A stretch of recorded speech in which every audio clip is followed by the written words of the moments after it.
So we're now recording this session, and what is happening here is a workshop that's being put on by the Student Center for Research, Creativity, and Scholarship.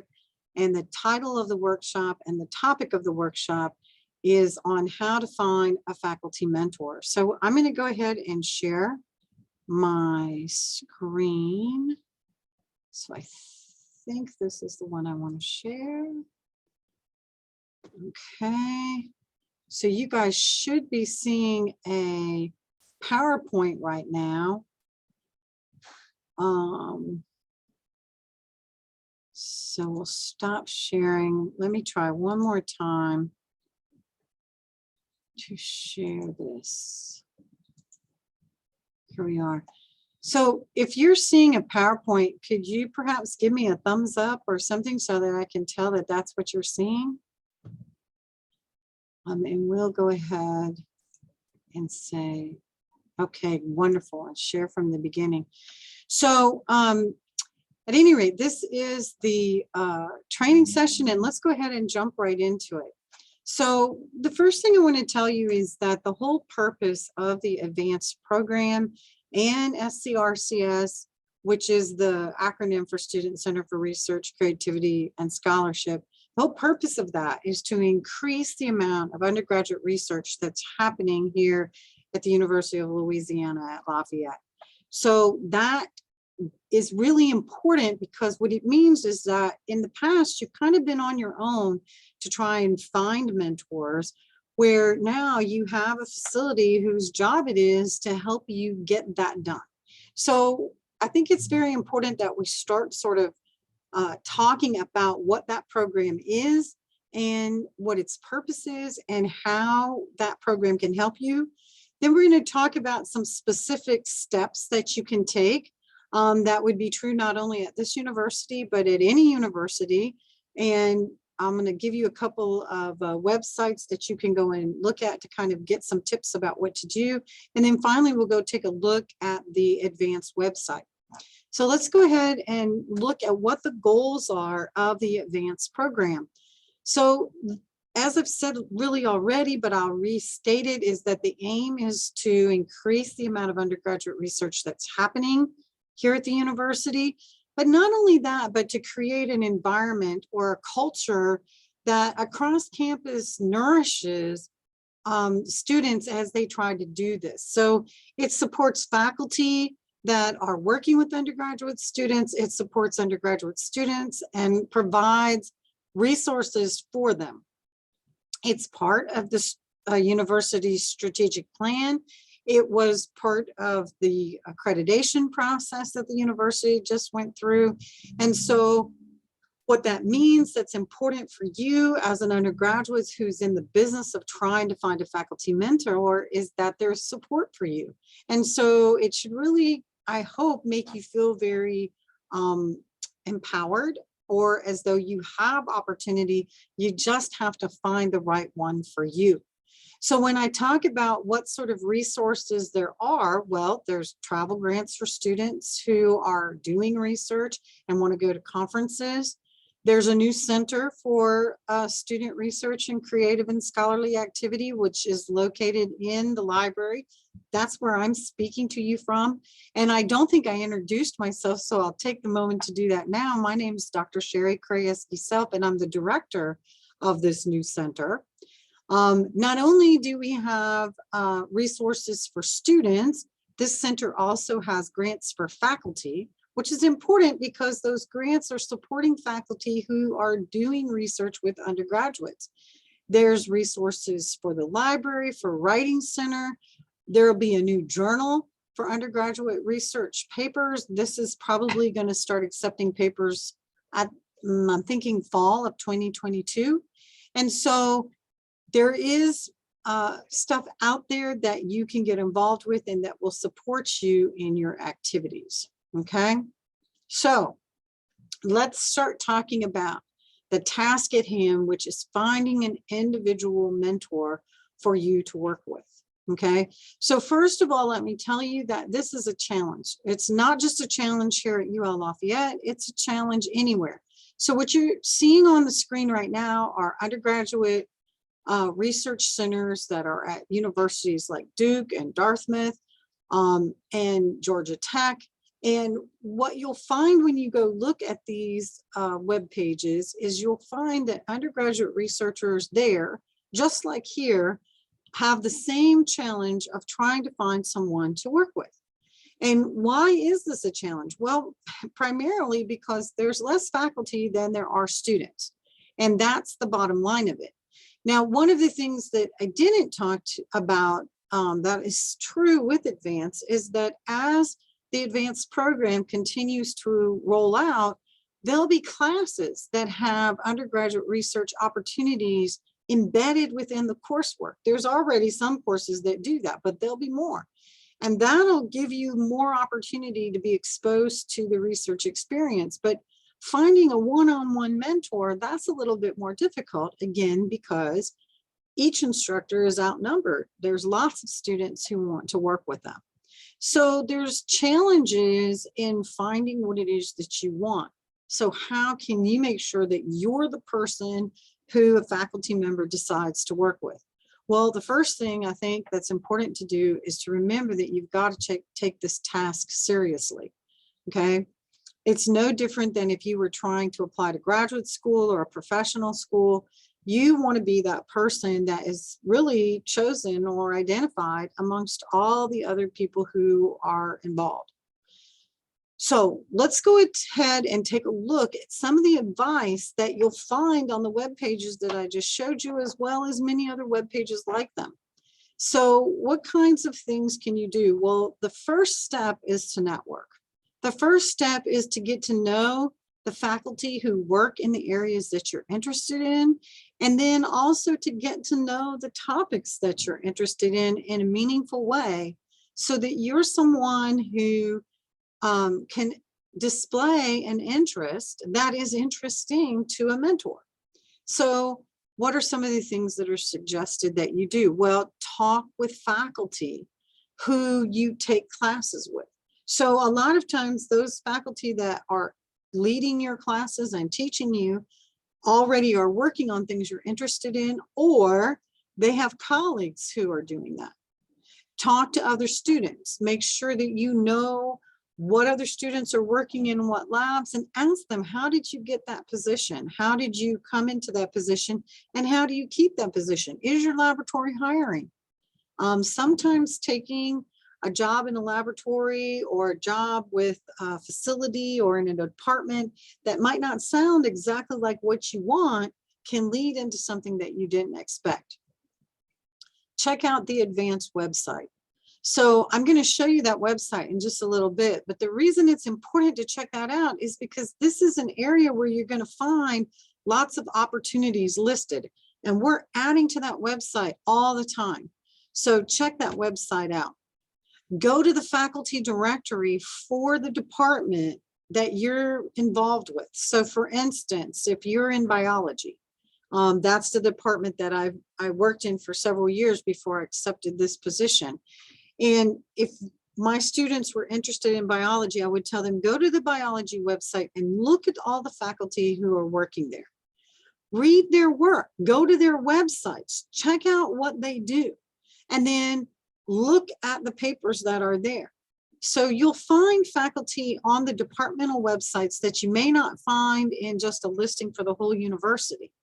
And remember that there's not just departments, there's also centers. For instance, there's a Center for Louisiana Studies. So if you're interested in the history of Louisiana, or you're interested in Louisiana music, or if you're interested in architecture in Louisiana or some sort of culture, you can find then in that location a lot of things that are interesting, and you can find faculty and staff who may be willing to work with students. And sometimes, using that same example of Louisiana Studies, we can find things that are interesting to us in unusual places. For instance, the Art Museum, and I'm not sure if the exhibit is still there, had an exhibit on brown cotton, and the whole sort of history of brown cotton in Louisiana, and how important that product was, that natural product was, in the archaeology and the culture of Louisiana at one time. So if you wanted to do study on things of this nature, you could perhaps even work with people who are working at the art museum. So there's lots of places to find mentors that may not be obvious. And one of the best places to find those is on the internet. So if you find somebody who's doing something that's interesting, the next thing you're going to need to do is actually contact them.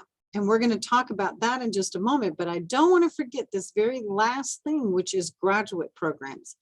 So if you look at those individuals who are working with graduate students, a lot of times graduate students need undergraduates to help them collect data or to complete projects. And so sometimes you can find through the graduate school or through graduate students who teach perhaps your laboratories or some of your freshman or sophomore classes, an opportunity to also do undergraduate research working with them and also the advisor that they work with. So I didn't want to forget to mention that. So now let's talk about what happens once you've identified somebody or a couple of bodies that you are interested in working with, and you have taken the time to read their research and learn a little bit about what they are interested in. How do you make that first contact?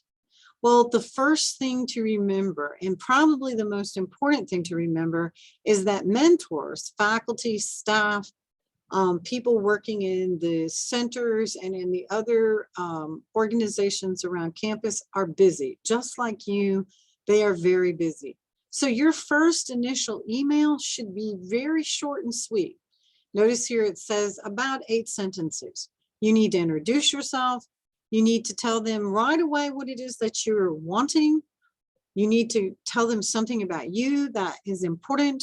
And you need to mention the kinds of things that caused you to write to them in the first place. Why are you talking to them? What about their work is interesting to you?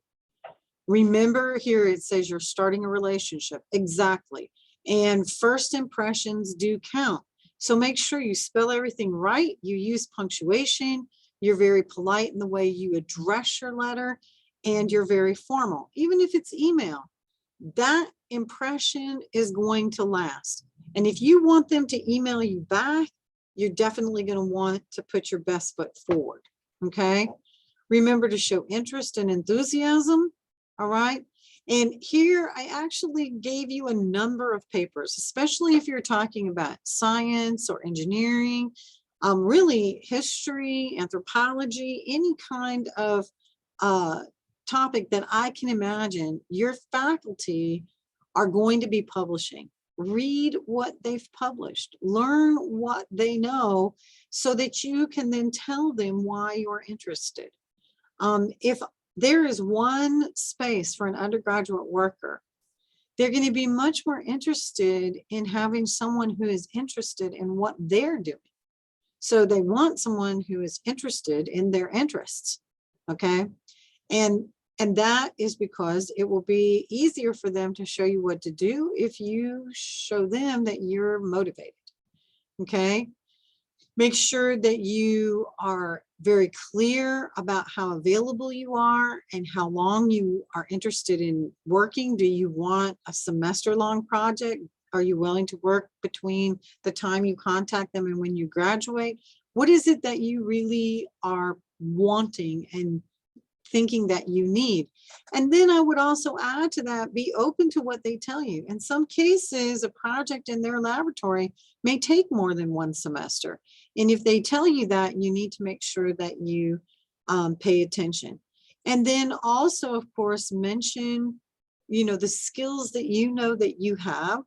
You might even want to attach your CV or resume to the email that you sent.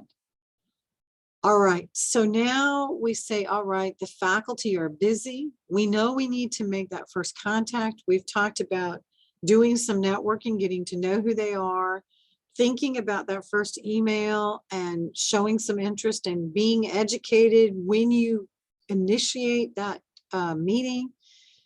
Now let's talk about what you might get back. what you should expect perhaps in response. So the fact is faculty are busy, but they really do want to work with interested students. That's why they work at a university. So let's think about some of the things that you might hear. So first of all, make it easy for a mentor to say yes, send your information, make sure that you give them lots of ways to contact them, tell them when you're free and available. And when you send an email, make sure that you're checking it frequently enough that you're not going to miss their email when it comes in.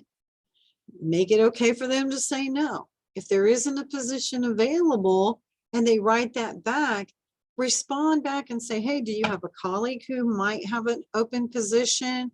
Or please keep me in mind in the future, or maybe a little bit of both. And understand that you're going to get told no quite a few times. It's not personal. It's simply a matter of resources. So just because you're told no doesn't mean that they don't really want to work with you. They just really may have too many students already working with them.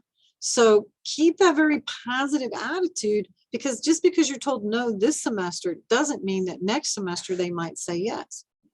So again, it says here, mentors are busy and they may not respond right away. So you might have to send a couple of emails.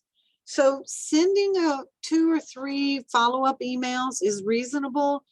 After a third email, say over a 72 hours, then send one, send one, 72 hours, send a second, 72 hours, send a third. After the third, then I would just stop trying and perhaps try contacting someone else. Although if somebody's out of office and they forgot to leave a notice, you may get an email 2 or 3 weeks after you send your email. I've seen this happen. So if they say no, that's okay. Again, don't take it personally. Be polite and remind them that you're still interested. Because, and I love this, that it says here, and the reason that I included this is that you're building a relationship, but more to the point, you're building a reputation. So remember, someone might say no to you, but then say, that student was so awesome. They really presented themselves well. Hey, so-and-so, my colleague, this student contacted me and I really can't work with them right now, but man, I really think they'd be great. That's the kind of thing that you want people saying about you. And then of course, you might get a yes. If you get a yes, be grateful. Show that you're ready and willing.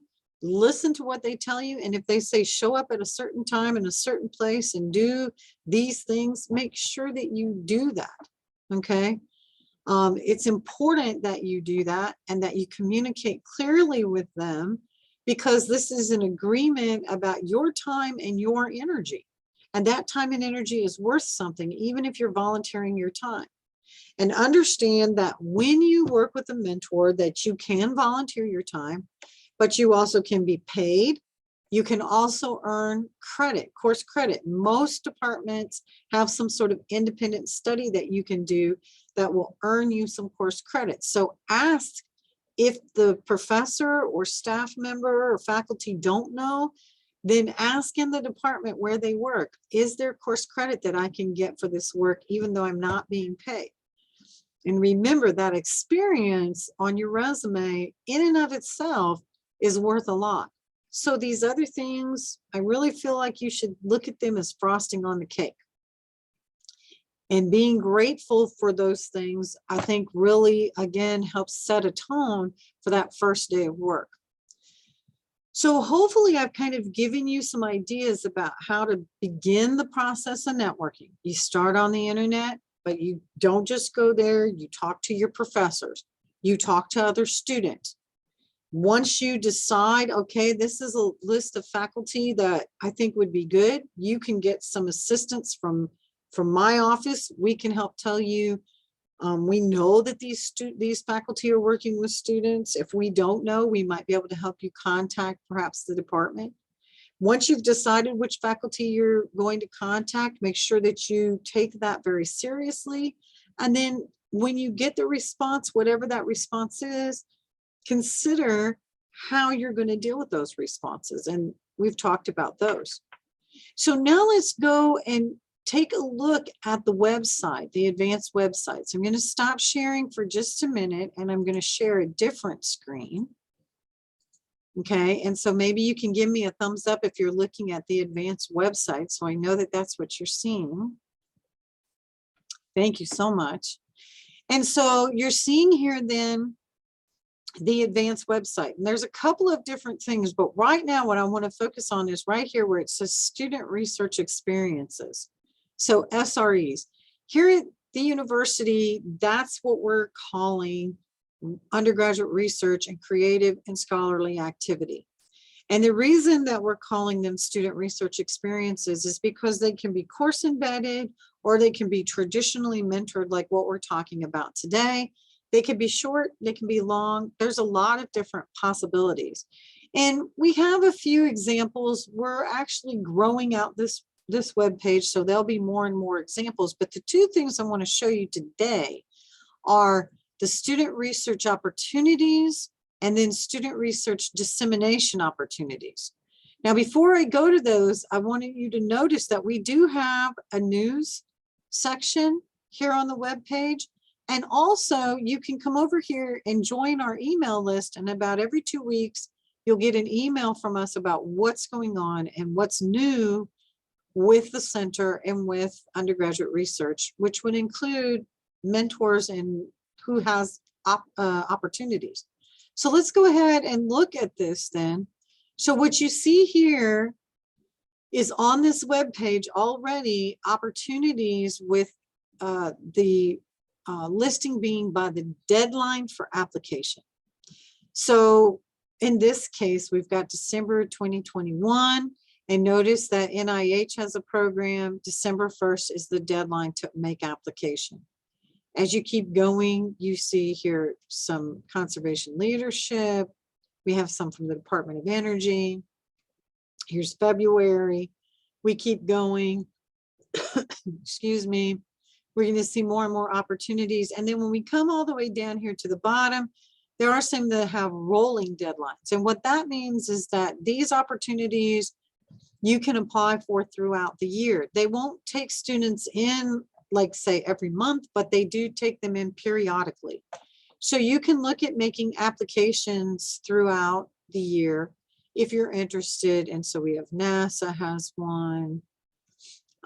We see here Get Started Medical has them, and a few other cases. There's also some research experiences with NSF, so RU programs. RU programs in general, you can find information at this link, but we'll also post those individual programs as we get them. So this is a page you want to keep an eye on because there's constantly information coming in.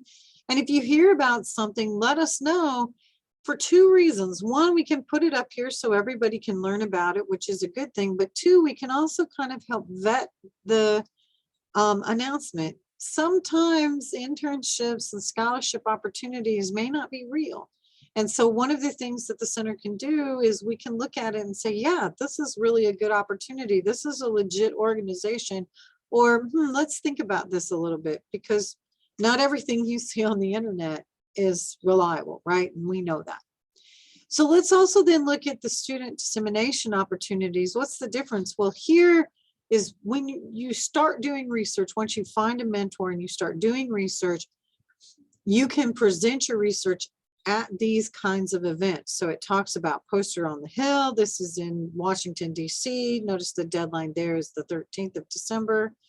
LSU has an undergraduate research and creativity symposium coming up. Here's the thing that I think is important to note. If you don't present at these things, you can still attend. And the reason to attend is because you will meet here faculty who are doing undergraduate research. You will meet students who are doing undergraduate research and creative and scholarly activity.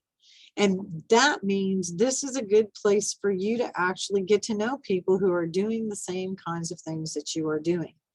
So I really encourage you to keep an eye on this and to attend as an observer some of these events.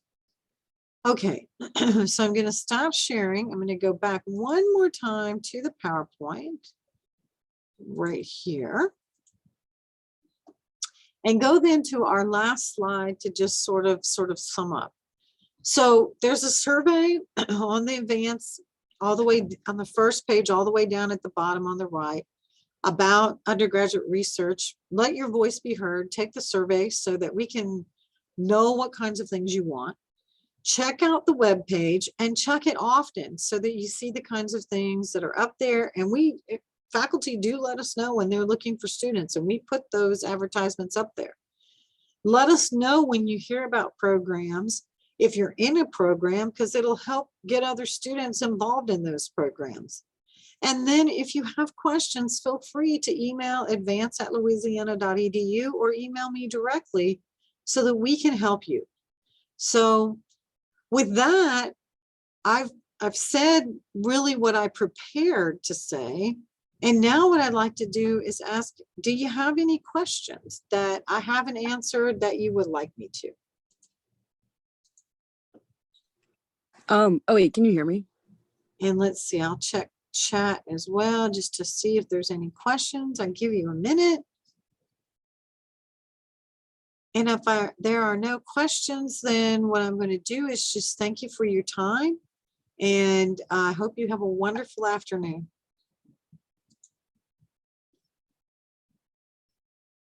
You're welcome. All right, bye-bye.